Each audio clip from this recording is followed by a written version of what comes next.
नमस्कार, मैं रिया और आप देख रहे हैं डॉक्टर साहिब। आज हमारे साथ मौजूद हैं बिहार के जाने माने नवजात शिशु रोग विशेषज्ञ डॉक्टर श्रवण कुमार। स्वागत है सर आपका हमारे चैनल में। नमस्कार।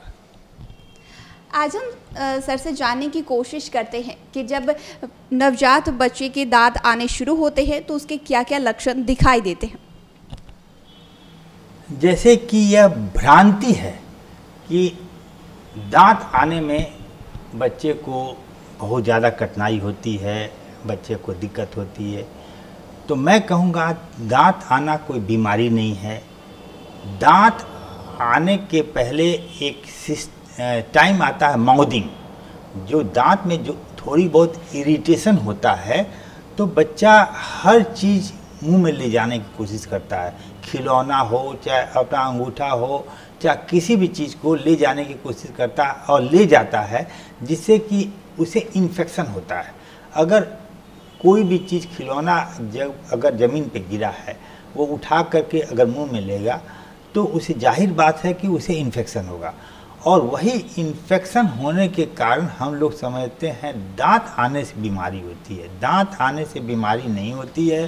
दांत आने के समय में जब दांत आता है तो थोड़ा बहुत इरिटेशन होता है, हल्का सा बच्चे को दर्द होता है, वो बच्चे का नॉर्मल है, उसके लिए कोई चीज़ करने की ज़रूरत नहीं है। लेकिन अगर बच्चे को इन्फेक्शन है तो उसके लिए हम लोग प्रॉपर जो भी है, डायरिया है, चाहे उसको सांस में दिक्कत है, चाहे वोमिटिंग है, अगर वो इन्फेक्टिव है तो उसी लिए हम लोग एंटीबायोटिक चाहे दवा दें तो वो ठीक है। अदरवाइज़ दांत आना कोई बीमारी नहीं है। उसे सफाई रखें और हाथ को मुंह में नहीं ले जाने दें, जिसके कारण बाद में भी वह हाथ मुंह में अंगूठा रखने का उसे आदत पड़ जाएगा। देखा जाता है कि घरों में घरेलू नुस्खे के तौर पर शहद और तुलसी का रस दिया जाता है, तो ये क्यों?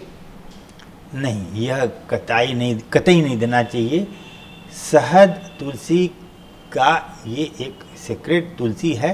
तुलसी आप थोड़ा सा पीस करके किसी चीज़ में दे सकते हैं, लेकिन नवजात शिशु को जब भी आप शहद दीजिएगा तो उसमें शहद अगर प्योर होगा तब भी वह एक तरह से डिस्टर्बेंस करेगा, क्योंकि माँ का दूध में केवल माँ का दूध, और माँ का दूध इतना उत्तम है। जैसे कि माँ का दूध क्यों बच्चे के लिए उत्तम है, मैं थोड़ा सा इसके बारे में बताऊंगा।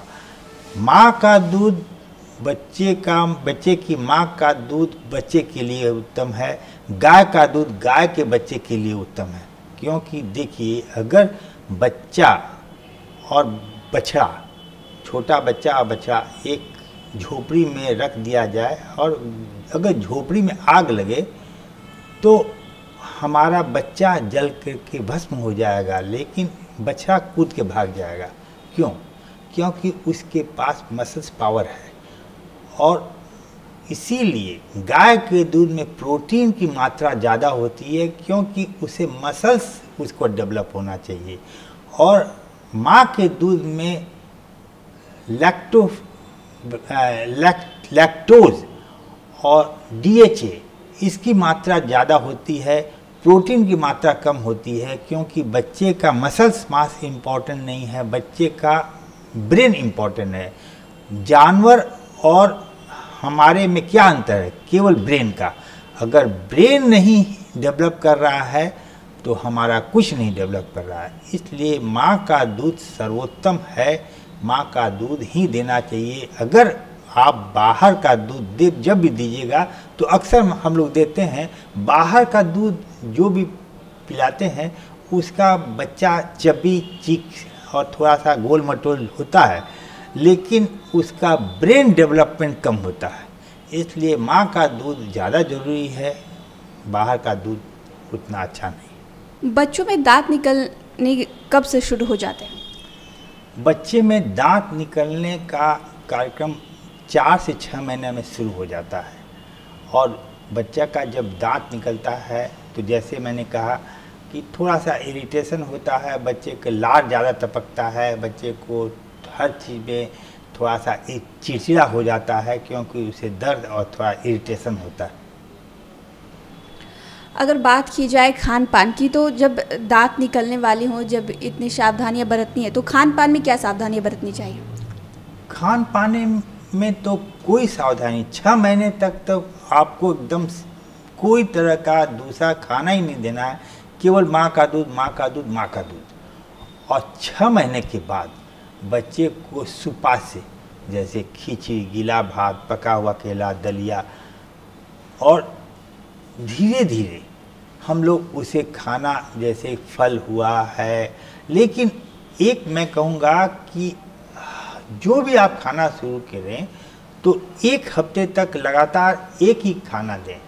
तो 1 हफ्ते से देने से उसे उसका टेस्ट बड डेवलप कर जाता है और वह पूरी तरह से उसका आदी हो जाता है, उसको अच्छा लगता है।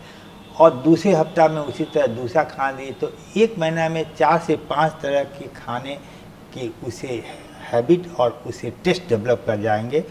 और उसके बाद धीरे धीरे हम लोग 9 महीने के बाद नॉन वेजिटेरियन दें तो ज़्यादा अच्छा रहेगा, क्योंकि नॉन वेजिटेरियन में प्रोटीन जो होती है वो डिफरेंट टाइप की, जो फॉरेन एनिमल की होती, माने एनिमल की होती है, तो उससे एलर्जी होने का चांस रहता है। तो 9 महीने के बाद अगर हम लोग प्रोटीन की मात्रा बढ़ाएं तो ज़्यादा अच्छा रहेगा। देखा जाता है कि किसी किसी बच्चे में लेट से दांत आता है, तो ये इसका क्या लक्षण है, क्या वजह है? बच्चे में दांत लेट से आने का कारण है कैल्शियम की कमी। तो अगर हम लोग बैलेंस डाइट देते हैं तो ठीक है, नहीं तो कैल्शियम के सिरप जो बच्चे में आते हैं उसे हम थोड़ा सपोर्ट कर सकते हैं। अगर दांत लेट आता है तो उसे दे सकते हैं। लेकिन और भी कारण जो होता है, जैसे कि हाइपोथायराइडिज्म हो, चाहे कैल्शियम की कमी हो, विटामिन डी की कमी हो, इससे भी दांत आने में लेट हो सकता है। लेकिन सबसे ज़्यादा ज़रूरी है बैलेंस डाइट दें हमें। और बहुत तरह के बीमारी होते हैं जिसके कारण हम लोग जो जेनेटिक डिफेक्ट होते हैं उसे यहाँ मैं डिस्कस नहीं करूँगा, लेकिन आपको अपने खान पीन पर ध्यान देना है। शुक्रिया डॉक्टर साहब। धन्यवाद।